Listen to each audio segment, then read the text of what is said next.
Morning, friends. Ash here, WAT News, with some election updates. Got the voice ready for you. It is December the 9th, 7:32 a.m. I'm an early riser because there's a lot of noise in New York where I live, and there is a lot of construction, unfortunately. And so if I wait till later in the day to try to do a video, it will be a cacophony of noises, helicopters, construction equipment, sirens. So it makes it hard for a man to think, and I think that's part of the whole thing in this world. There's a psyop going on where you're bombarded, right? You're bombarded with all kinds of stuff, all kinds of different energies, all kinds of different noises and minutia to make it so you can't think clear. But I don't let that bother me because even with all the chaos around you, you could still maintain your center space, which is what I used to talk about, and I always still do, which is while chaos can reign around you, you can still remain in your center space of peace and tranquility. And that's what we need to do now. And so we can observe what happens around us without judgment or reaction, right? And that's what I try to do when I look and consume any kind of news, right? Because you got to take it all with a grain of salt. I like to have a wide variety of sources in which I look for information, and so I can get a more clear picture of what I think is going on and make my own logical, empirical assumption and judgments about it. So that's kind of how I operate, and of course you can operate any way you see fit. But the problem, I think, comes in when certain people decide that the information that they will consume isn't truthful, and they don't do their due diligence on the sources and information that they consume, and so therefore they get an incomplete picture of the situation, and therefore you cannot make a logical, empirical conclusion, right? Because you don't have the right data. Sorry for that little rant, guys. Just wanted to go on about it. I feel like we're at this point with the virus and the forced or the vaccines coming out, and everybody would, a lot of friends and people would say, well, Trump is pushing the vaccine. I said, yeah, but what did Trump push first? He pushed HCl first, remember? He was pushing something that was already on the market first, a therapeutic. Why? Because I think that's what an effective drug is, right? That's my opinion. But you notice how they demonized him right away, and all these articles came out by mainstream press saying that an actual drug that was on the market 80 years could now kill you, right? You saw some of those people actually saying that. And so you misinformed the people again, you lied to us again, and we know you lied to us because that was an obvious lie. So anyway, let's get into the news a little bit. I'm going to do a John Poulos dig. John Poulos is the CEO of Memgen. I wanted to look into him a little more because I noticed that he's on the board of other companies, and we're starting to see that this company may not be everything that we thought it was, right? They obviously have contacts overseas with other companies, including China. There's the UBS angle, and the question is still out there. Why did you give 18 patents of your technology to HSBC Canada, but your company was also then at some point, it looks like, sold, or part of it was, or an interest in it was, to UBS, which is connected to a separate fund that is owned by China. So some people in China, right? So you have this connection here now that we have to look into, and appears to me to be a network of funds and sub-funds with UBS and HSBC somehow being involved, because if HSBC is holding your patents and then some fund in China has purchased the rest of your company, it seems like, then what's going on here, right? How can you say you're a U.S.-based firm? And Poulos, by the way, he testified in front of the in front of our House committee, one of our House committees, January, and they were saying, well, we're a U.S.-based company. You're supposed to tell our people if you have a foreign influence in your company that should, if you're an election systems company, you should have told us that. And I think it's part of the law that you have to tell us if your ownership changes, especially 2 years before an election, let's say, and all of a sudden the structure of the ownership of your company has now changed, I'm pretty sure you have to make us aware of that in some way, right? Like, hey, a Chinese interest has bought part of our company. We just want to let you know that because we know that China's a economic foe of yours, and now they may have access to, making your voting machines with Chinese parts. I'm gonna go over that testimony later in this. I didn't mean to sidetrack. So let's get into the news today, guys. Michigan GOP leader has threatened Dominion CEO with subpoena if he fails to appear before committee. Republican wants to get to the bottom of potential software issues. The FDA's analysis shows the vaccine. Oh, sorry, this is vaccine stuff. A top Republican in the Michigan House of Representatives is threatening to subpoena the CEO of Dominion Voting Systems if he does not appear before an oversight committee investigating the company election software during Election Day 2020. In the December 7th letter, Michigan State Rep. Matt Hall, chairman of the Michigan's House Oversight Committee, points out that a late November letter to CEO John Poulos has gone unanswered. Quote, to help our constituents, committee members, and colleagues better understand Dominion's election software, Hall wrote in the letter, and get to the bottom of any of the issues that arose on Election Day related to the software, I am hopeful that you would agree to appear and speak with us. We are able to accommodate testimony via Zoom, he also wrote, so scheduling such an appearance should not be too burdensome. Hall stipulated that if Poulos continues to ignore his request, he's prepared to seek legislative subpoena power to compel your appearance. I am hopeful it would not come to this. So yeah, you know what? We're going to pull you in. If you're not going to testify, we'll compel you to. Okay, great. This is his testimony, and I wanted to go over it because this is, let me just go to the top. This is the written testimony of Mr. John Poulos, CEO, Dominion Voting System, before the Committee on House Administration, 2020 Election Security Perspectives from Voting System Vendors and Experts, January the 9th of 2020. So this is earlier this year.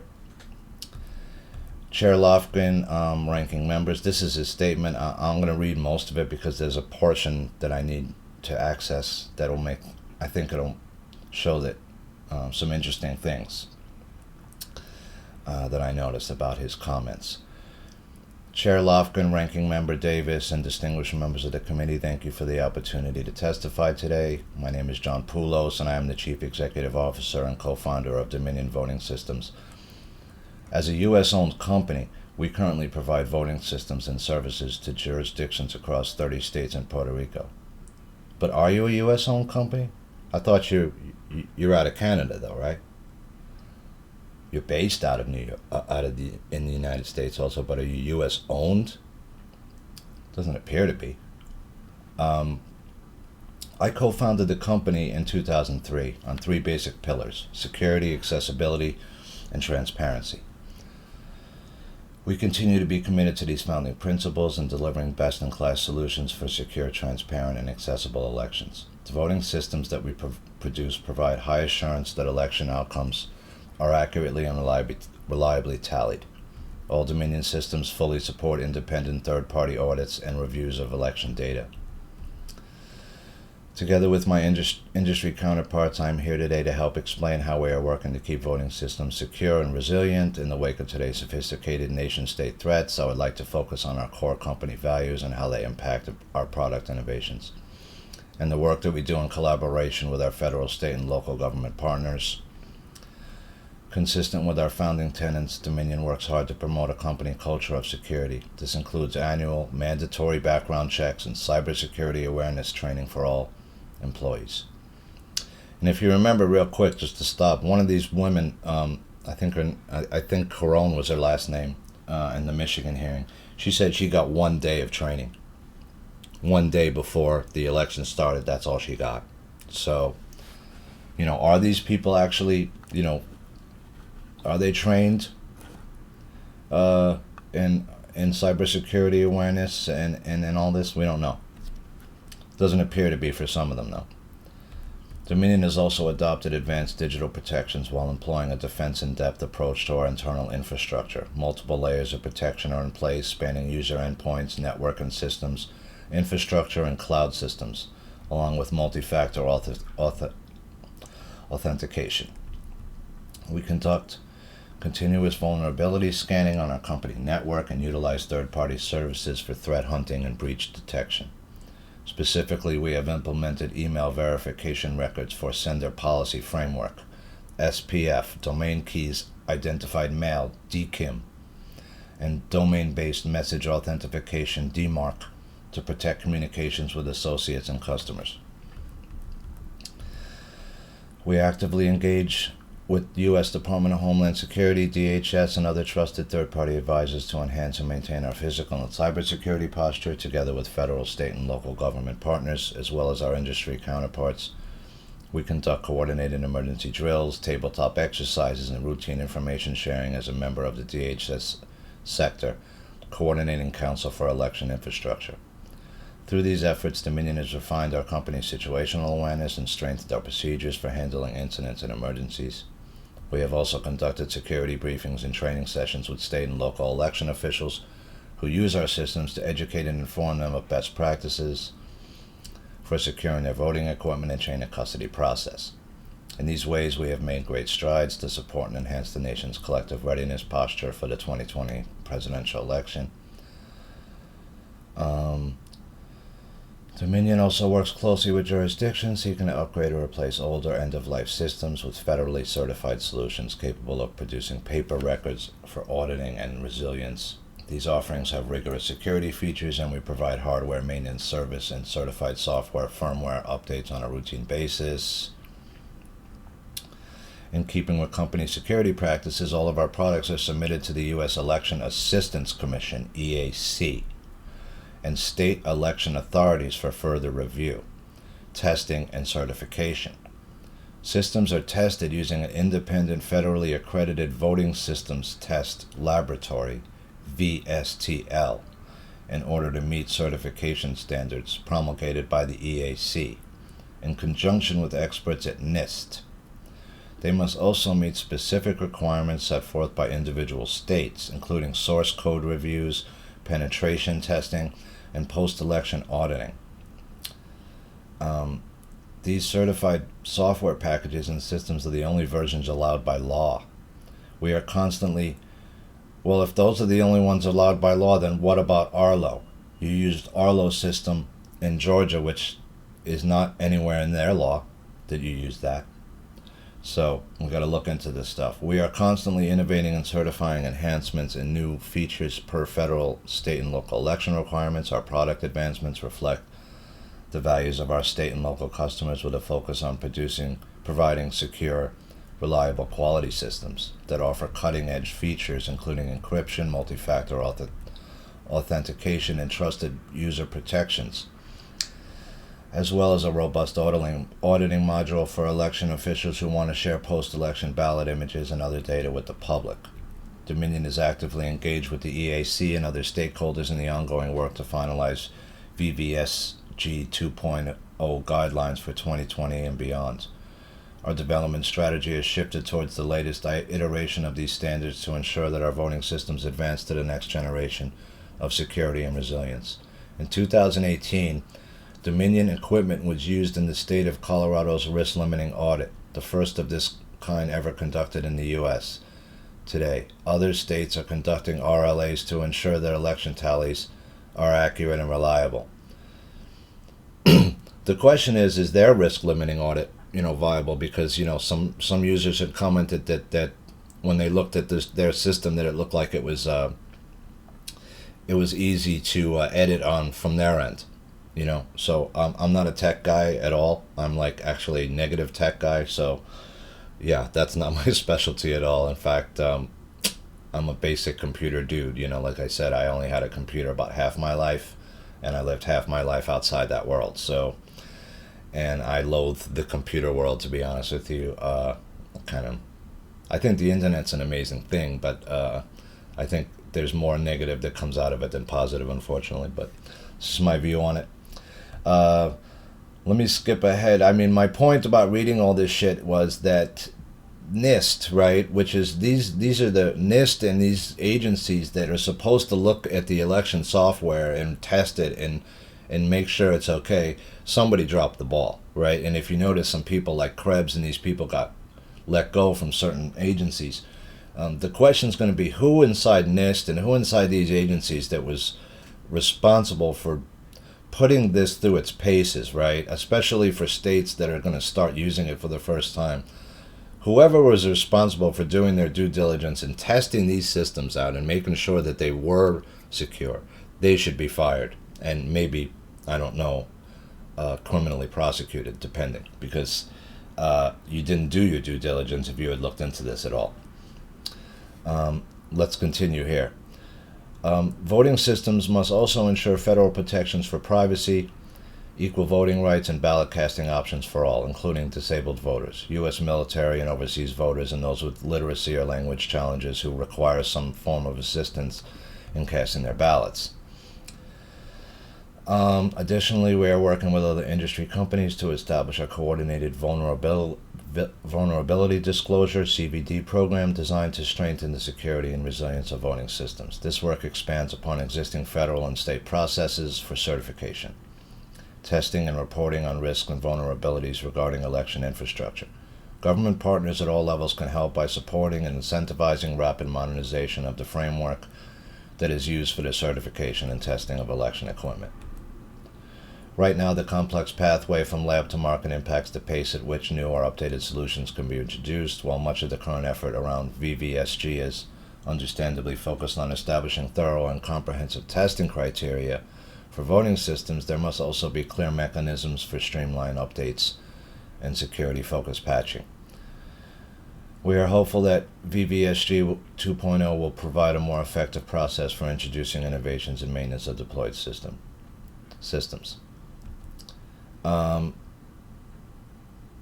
want to just go forward here a little bit because there's a portion, we're almost done with this, it's boring. So they make extensive disclosures to maintain their good standing as a registered federal and state voting systems manufacturer. Like other providers, we submit a detailed bill of materials to the EAC as part of required submissions for federally certified systems, which includes all component manufacturer and sourcing information for hardware. So they would have known where this hardware inside the guts of this had come from when they did their due diligence, right? In addition to mandatory state and local disclosures for confirmed or suspected breaches and incidents, we also adhere to the EAC's mandatory requirement for reporting system issues in federal elections. Federal and state level product testing and certification applications require voluminous amounts of manufacturer information, including but not limited to ownership information, business structure, and credit rating, notifications to all U.S. customers of any business change of ownership. I think this could be a key thing, right? Because if Dominion, which it appears now sold part of, gave some of their patents to HSBC, but also was purchased by USB, it appears, right? Which I looked into last night. So if your company was now purchased, which is a change, which should be a change of any business change, right, of ownership, because now who is the owner of your company? Did that change? Does this fund under USB now on it that has some link to China? Because if that's the case, you should have made all of your US customers aware of that right away, I would think. Personnel oversight policies, including background checks, third-party vendor and manufacturing location information. Right, where are your vendors? Are they in China? Is it possible that some of our votes are being examined by someone in another country? If that's the case, you got to let us know that. Proprietary software disclosures, third-party test reports, and documentation to verify reliable use of the system in other jurisdictions. Dominion has always maintained full federal and state compliance under law, given the high headline risk and the public visibility of the support that Dominion provides. It would be difficult to thrive as a business without maintaining the highest standards as any elections industry provider. Notably, voting systems manufacturers remain the only technology providers in the election ecosystem subject to company disclosures and federal certification testing. Only a handful of states currently extend their requirements beyond voting systems to other types of technology. So, that's about it. I don't need to finish it. Let's see with that fourth little sub-note here. CEAC Testing and Certification Program Manual version 2.0. So someone can look into that maybe. I couldn't get through it. So John Poulos, right? John Poulos, appointed to Memgen's Board of Directors, November the 18th, 2020. That's weird. What's Memgen do? Memgen, a private biotech company developing novel treatments for cancer and COVID-19. That's interesting. Today announced that John Poulos has joined the company's board. I am very pleased to join the board of Memgen at this transformational time in the company's life, noted Mr. Poulos. So I don't know. I thought you were an elections guy. Now you're interested in COVID-19 and cancer. Okay. So I just thought that was interesting. I was trying to find out what this is. An interesting article from lawenforcementtoday.com, from Chinese technology to hacking, electronic voting machines rife with concerns. Interesting article by Patroni, November 12, 2020. And there's the guy showing how he got hacked into a voting machine. This is a professor. You can watch that video later if you want.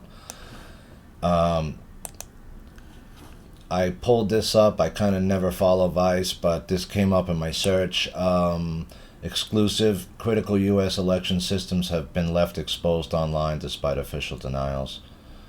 The top voting machine company in the country insists that its election systems are never connected to the internet, but researchers found 35 of the systems have been connected to the internet for months and possibly years, including in some swing states, by Kim Zetter, Vice, August 8th, 2019.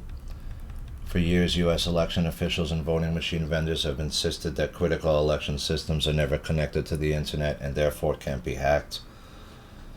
But a group of election security experts have found what they believe to be nearly 36 back-end election systems in 10 states connected to the internet over the last year, including some in critical swing states.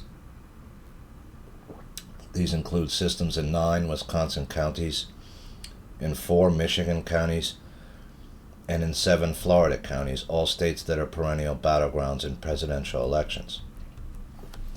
Some of the systems have been online for a year and possibly longer. Some of them disappeared from the internet after the researchers notified an information sharing group for election officials last year.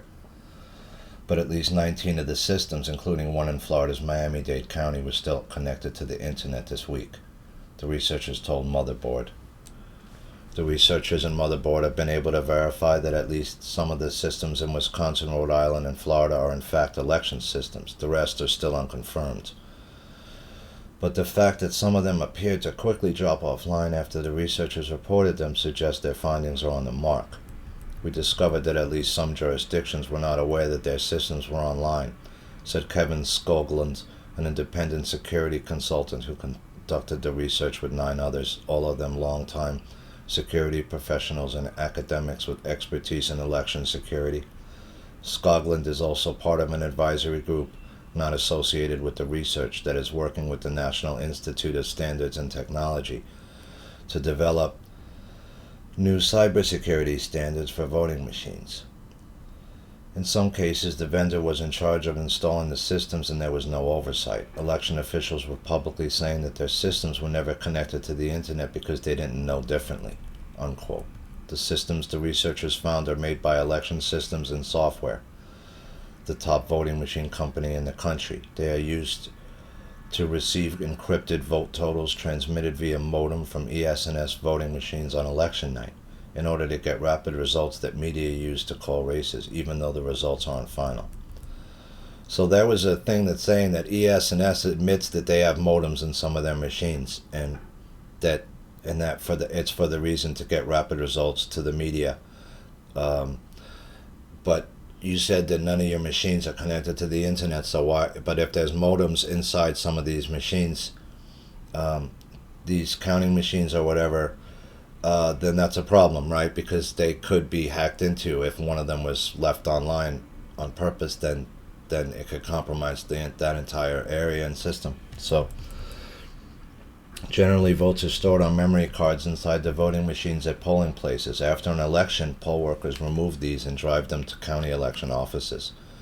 But some counties want to get their results faster, so they use wireless modems, either embedded in the voting machines or externally connected to them, to transmit the votes electronically. The system that receives these votes, called an SFTP server, is connected to the internet behind a Cisco firewall.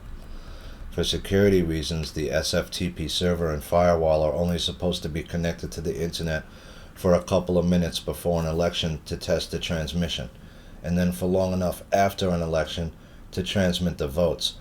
But the researchers found some of the systems connected to the internet for months at a time and year-round for others, making them vulnerable to hackers. Hacking the firewall and SFTP server would allow an attacker to potentially intercept the results as they're transmitted and send fake results to the FTP server, depending on how securely the ES&S system authenticates the data. Although the election results that are transmitted via modem are unofficial, official votes are taken directly from the voting machine memory cards when they arrive at county offices. A significant discrepancy between the unofficial tallies and the official ones would create mistrust in the election results and confusion about which ones were accurate. These are all secure technologies that, if configured correctly, work just fine. It's just that we have no faith that they are done correctly. But motherboard has learned that connected to the firewalls are even more critical back-end systems. The election reporting module that tabulates the unofficial votes as well as the official ones, in the election management system that is used in some counties to program voting machines before elections. The researchers said that gaining access to the firewall to these systems could potentially allow a hacker to alter official election results or subvert the election management system to distribute malware to voting machines through the USB flash drives that pass between this system and the voting machines. So this is a super long article, guys. It's actually pretty well done. I will let you go through the rest of it because it's a lot of stuff, but you can see that just from what I've read that this system is definitely has holes in it and it could be exploited. And the other issue is that if you're storing these stuff on USB cards, then it's only as good as the security of who's transporting those cards, right? And we know that a bunch of those cards got stolen from parts of Pennsylvania, and it's not a secure way of transporting information, right? Because how do I know what you're doing with the cards? How do I know that the cards haven't been switched at some point in the transportation process? Who's watching that transportation process? I'm not in the car with you, right? I can't see what you've done or what you've done with those cards once you leave the polling place. So doesn't seem to me like that's a real secure way of doing your vote. And we've seen allegations of people entering USB cards into tabulating machines that shouldn't have been doing it in certain states. So again, that's another issue. This is from Tiger Droppings, which I don't know what this is. It just came up in my search.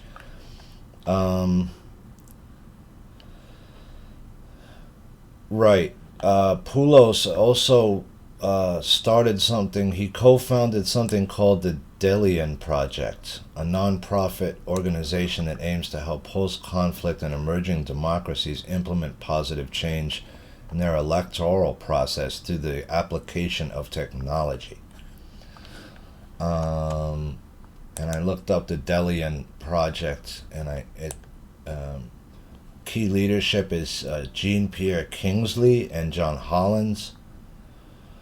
I'm not sure what they do here. The mission of this is to, apparently, enabled by local and international funding models, the Delian Project brings together various stakeholders from the electoral sector in order to support emerging democracies with a particular focus on physically disabled and special needs voters, the use of donated election technology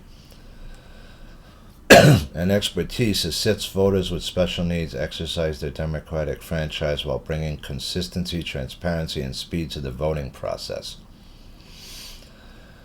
Okay, so this looks like it's supposed to help people and disenfranchised voters, but it sounds a little fishy to me, because we need to look into this stuff too, because are these people trying to put in voting systems in emerging countries, and why is that, right? Are you trying to affect the vote in certain? Is this being used as a some kind of a weapon by some government, right? We don't know that yet. I wanted to cover this Texas lawsuit because it's looking like this is going to be an interesting and big deal, and this could actually be the mechanism that overturns some stuff, because Texas filed a lawsuit against several states, right? Michigan, I think, Wisconsin, Georgia, Michigan, and maybe Arizona or Nevada. I forgot what the fourth. There's 4 states, I believe. And the issue appears to be that what their argument is, in a sense, and this is a loose interpretation of the argument in the way I heard it, was that the electoral process, right, is a zero-sum game, it said. So, in other words, if one state changes their laws before an election, right, or near an election time, like as what happened in, say, Pennsylvania with the Article 77, right, and they do so in a way that is not through their legislator. In other words, they've changed the law, the way their voting laws are in their state in an illegal way. You've disenfranchised not only the voters of the state of Pennsylvania, but by doing so, their argument is, in a sense, that you've disenfranchised the voters of all the states, because you've made an illegal change to your state's laws in a way that is illegal, that is not in attune with your constitution, right? Your state constitution. You haven't followed the laws of your particular state and how you would change a law, and so therefore that law is null and void. And the law, and it appears that other states now, like Louisiana, are going to join in, and it's Michigan, Georgia, Pennsylvania, and Wisconsin are the four states are required to respond to Texas case by Thursday. This is good news. So let's check out. I believe there's a video here. On Monday morning, the state of Texas sued Georgia, Michigan, Pennsylvania, and Wisconsin in the U.S. Supreme Court, challenging their unlawful election procedures. Texas argued these 4 states violated the U.S. Constitution because they made changes to voting rules and procedures through the courts or through executive actions. But these states did not make the changes through the state legislatures as spelled out in the U.S. Constitution. And this is the crux of it right here, because you have to go through a certain process, right? And that's what Mark Levin was talking about, and that's what we were talking about when we covered the judge's ruling and that. And I read that whole judge's ruling out, and this is a big deal, right? Because you have to follow the rules of your state. You can't the Secretary of State can't just mandatorily or arbitrarily just run around and say, hey, I want to change the way we deal with the ballots just for this election, because it's a big deal and we want to rig it for our guy, Then later this evening, Allen West announced that 7 additional states had joined Texas in its lawsuit against unlawful election procedures. Tonight on Stinchfield, Trump attorney Jordan Sekulow announced that Michigan, Georgia, Pennsylvania, and Wisconsin are required to respond to this Texas lawsuit by Thursday, which is tomorrow. Jordan Sekulow is a member of President Donald Trump's legal team. Is there a video? Okay, let's watch the vid. Jordan, great to have you on the program. I appreciate you coming on tonight. Sure. So, Jordan, we've got the Pennsylvania case basically thrown out, but Texas, and then just a snowballing effect of states joining Texas, that's got to hold weight with the Supreme Court, correct?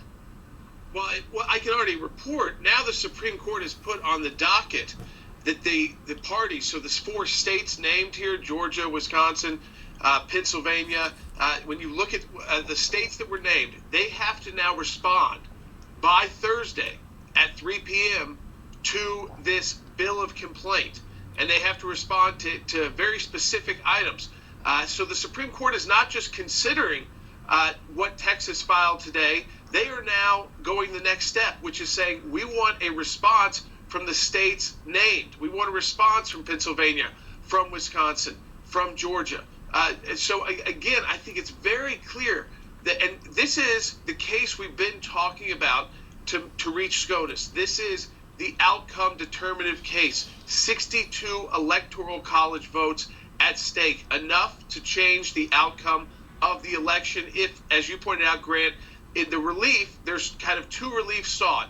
One is these legislatures, which are all controlled by Republicans, can seat new electors because the elections were violated. The electors clause is count one, due process and equal protection in the Constitution. And because of that, they can seat new electors. If they have a problem doing that, it then goes to Congress by state delegation. And in the House, Republicans control that by 27 to 22. So it'd be Republicans choosing the next president if it had to go to the House of Representatives. This is major, though, because, Grant, the court didn't just take this and issue an order denying it or something like that, or maybe coming up with opinions later on tomorrow.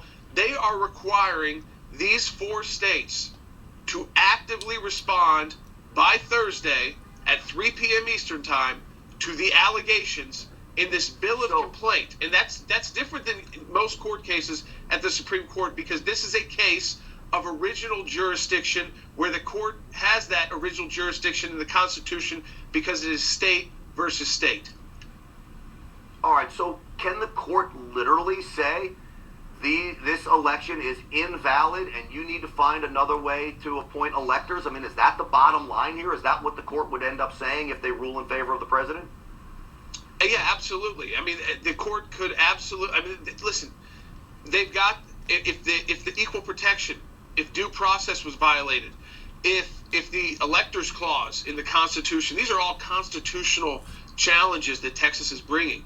If those were violated, it affects everyone. In this current case, would be everyone in Texas. And now we're seeing, as you pointed out, all these other state AGs start adding on. And if it impacts my vote in a different state, then my equal protection rights were violated because of the irregularities, the wrongdoing, not following, I think especially the electors clause, which says specifically state legislatures make the rules and change the rules. That's what the Constitution says, not courts. So even though Pennsylvania, they didn't get the injunctive relief today in Congressman Kelly's case, this gives the court an opportunity to look at it on the merits, and they're going to be getting briefing on this. So now Pennsylvania is going to have to respond and say, why on earth was it okay for a court to do this when your state law and the U.S. Constitution says that you can only do this with the state legislatures? And the state law actually has even more conditions.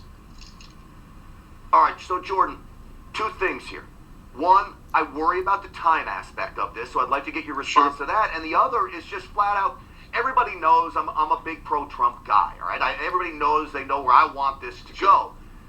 But it looks to me like it's an open and shut case when I look at judges deciding you can extend the mail-in ballots, when you look at election judges in counties saying, well, you can let this people cure ballots and these people can't cure ballots. This is open and shut constitutional violations. What am I missing here that this is going this far without a judge stepping in? You're missing a lot of the politics of this, and ultimately what came about with all those lawsuits, even the ones that weren't successful, is the gathering of all this information that then Texas and their Attorney General, Ken Paxton, was able to put together in this brief. So whether or not the lawsuits were successful in a state like Michigan or Pennsylvania or Georgia, again, or Wisconsin, the four states named here, you got all this information, and it's specifically going at the heart of constitutional challenges. Now, are we up against a wall with time? Of course we are. But the Supreme Court has already noted right now they're not worried about this today being this day that electors are selected. Right. They're pushing this to the 10th for the response. It's the 14th when the Electoral College votes. But as we pointed out, as Justice Ginsburg has pointed out, the real key is January 6th when Congress certifies the vote. So there is time, because this is right at the Supreme Court. The Supreme Court cannot just send this back down to the appellate courts. I think for the Newsmax audience, they need to understand this is the be-all, end-all case to determine really the outcome of this election. This is the major challenge, the one we were waiting for. It has enough electoral votes at stake to change the outcome. It is outcome determinative, and the court is deciding that they want more briefing, Jordan. And that is great news, Grant, Jordan, that the other side has to respond. Well, it's no coincidence that we led off the top of this show with this case, and of course having you, Jordan, on the program to lay it out for us. Literally a brilliant legal mind, buddy. I appreciate you coming on the program. Good luck to the team. Absolutely. And keep us posted, all right? We will certainly. Will do, Grant. Okay, so they have till Thursday to respond now, Pennsylvania, and you could see he gave a much more eloquent explanation of the issue here, right? But that's the issue. It's if your state went around their own laws and changed the way that they deal with ballots, and you somehow have changed the election result in your state, you've disenfranchised every other state and every other voter in a sense, because my vote hasn't counted the same, right? Because you possibly did malfeasance in your state. That's what this is going to boil down to in this law. And it looks to me, from looking at the 77 article and stuff in Pennsylvania and doing the readings I've done so far, that there is a very good argument for that. And if I had to guess, I'm not a legal mind, but if I was if I was thinking about it with the Supreme Court, I could see them ruling in favor of Trump on that, sure. Because and the more states that pile into this, the more credence it has, right? The more power it has, because this is about making sure that everyone's vote counts, right? That one vote and one person. And when you fractionalize the votes and decimalize them like they're doing, you're taking away just like with maritime admiralty law, my humanity. You're taking away my sovereignty, and you're taking away my one vote, one person thing, right? You're making it so one person's vote is worth more possibly than another person's vote. That's not how it's supposed to work. It's one person, one vote, period, right? All legal votes counted, one person, one vote, period. So that's kind of where we are, right? That's the issue here. If we allow these systems to come in that might have components from foreign countries that we are adversaries with, we can't have that, right? We need something that's made completely in this country, that's completely safe, and that's why we need to go to the quantum voting system, and that's what this whole situation is showing you, right? I mean, think about judges for a second. If you've ever studied any organized crime, right? And you can go back to the 50s period, 1940s, and you can go back to before the turn of the century, and you'll still find judges being bribed and owned by organized crime groups. Why is that? Because it's not that hard to do it, right? People like certain crime figures in organized crime groups had many judges in their pockets, especially in New York. And they do that either through bribing or through usually blackmail, right? So a lot of these judges are blackmailed, and that's why you're seeing, in my view, why some of these cases were getting dismissed that probably had a lot of credence and should have been actually considered. But again, what is the main arbiter of law in this country? The thing that supersedes all state law is the Constitution of the United States. So people need to understand that. And so, yeah, you can, and that's why it's made that way, right? Because if let's say there's a corrupt governor in one state that's trying to change the law in his state to disenfranchise the voters of his state, you cannot do that. The Constitution won't allow it. And there's mechanisms in it for almost everything you can imagine. Any instance you can imagine, there is something inside the Constitution, if you deep dig it, that will find the remedy. And so we're going to find the remedy right now. That's my interpretation on this. And the remedy may be this lawsuit, because it is a powerful argument, and it would be hard for the Supreme Court, I think, to overlook some of these arguments, right? So I'll have to see, guys, where it all goes. That's my dig on Poulos. We'll have to keep an eye on him, right? Why is a guy who works with voting machines now getting involved in COVID-19, right? And does that have anything to do with China? Because we have China, we have Canada, we have possibly Germany, we have Spain involved, we have maybe Ukraine involved. We have all these countries now, right, where either people are from or working there, or did the votes go overseas there? Were our votes processed in Spain, as Sidney Powell is saying? There's all these questions, and we have more questions than we have answers right now, right? So anyway, guys, I hope you, I just want to say real quick, I appreciate any new people subscribing to my channels and stuff. Thank you so much, and I hope to just share my opinion and my views, and share articles I find interesting. That's what we're doing here, right? We're searching for the truth, and we're not searching for it with MSM, because we know that those people aren't telling us any kind of truth anymore, and they never have, right? So we're all the news. That's the thing. We're all the news. All of us can be. Anyone can look and dig up information, and as we share information together, we can get to the bottom of this, because, like the hive mind can't be defeated. I always say that, when you have a group of people getting together, sharing information that they think is true from sources that they feel are true, that's power, right? Because we can share information and get to the bottom of complex problems that maybe we couldn't figure out on our own. So with that, friends, thank you for joining me, and thank you for your support and just watching my videos. And with that, this is Ash, WAT News, signing off for now.